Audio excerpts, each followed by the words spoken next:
We returned to Wolverhampton in the West Midlands.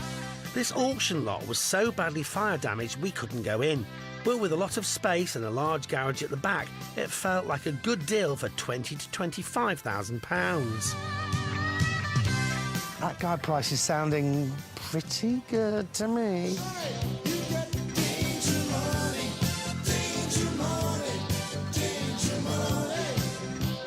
But it wasn't just the danger the property presented. The purchase came with a number of caveats from the local council. One of which is that whoever buys it exchanges, pays 10%, but then doesn't complete on the purchase until all the work to get this back into habitable condition has taken place. And there's a time limit of doing that of 12 months. 90 right at the back, thank you, 90. In a crowded auction, Wayne bought the property on behalf of his boss, Jim, paying 100 grand, 4 times the top end of the guide price. The company had 100 properties and planned to turn this into a 5-bed HMO while using the caveats to their advantage.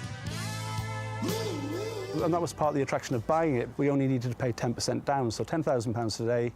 Our normal build would probably be 12 to 14 weeks, so we could have this in productive use in less than 3 months, producing money, and then only have to pay the bill in 8 or 9 months' time after that.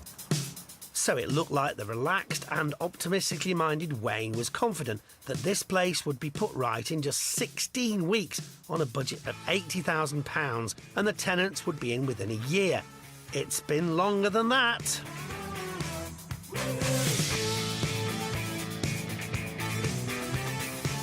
In fact, it's been 15 months, and while the outside is clearly done, what's it like inside? Riding in atomic jets.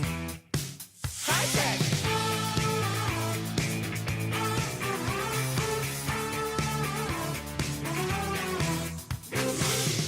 From near derelict to HMO perfect. And the best news is they've managed an ensuite in every room. Super duper. And wait, there's even better news. He managed 6 rooms instead of the planned 5. The Fantastic Six. But it also took 15 months. So what happened? Has it impacted that caveat with the council?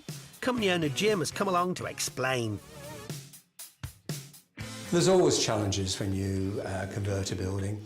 Rarely do you finish on time or on budget. And with this one, the state of the building was far worse than we ever expected. So we had problems with stabilising the building.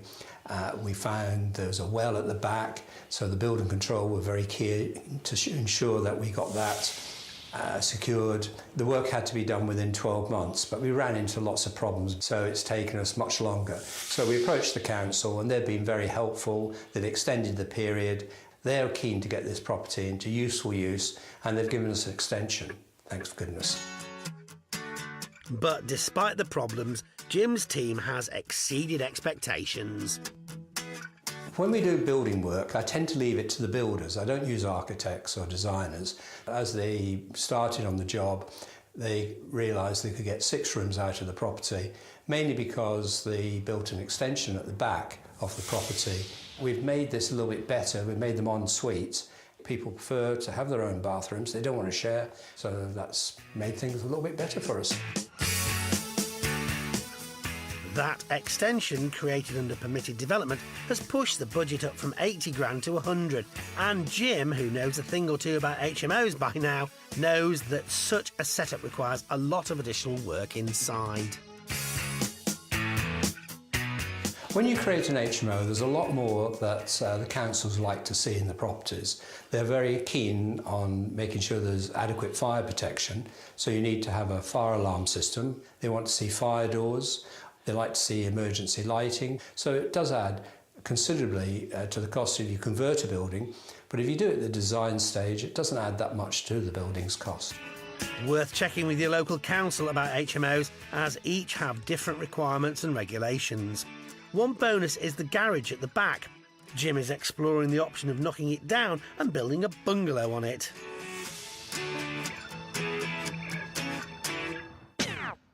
That's one for the future, I think. But we're interested in the now.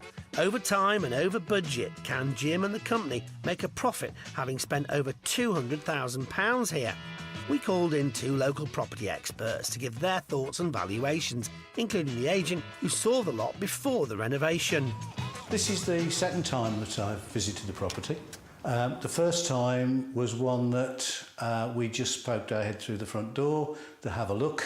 There was nothing but the 4 walls.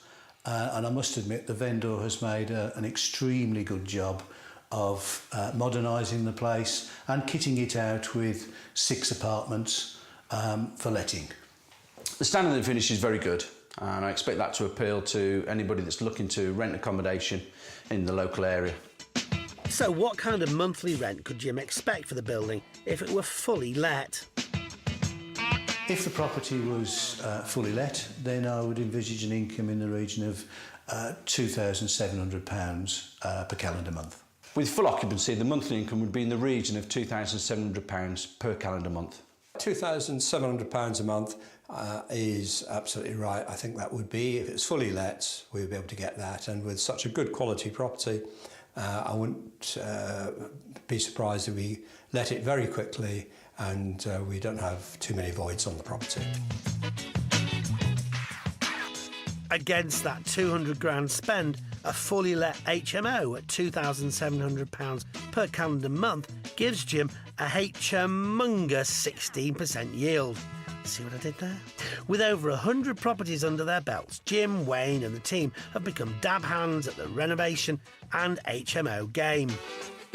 More to come, Jim? Very privileged in being able to carry on doing what I like doing, and I'm doing what I like doing. It's bringing derelict properties back into use. I consider myself very lucky, and I'll carry on doing it for as long as I can. Well, as you can see, property projects don't always turn out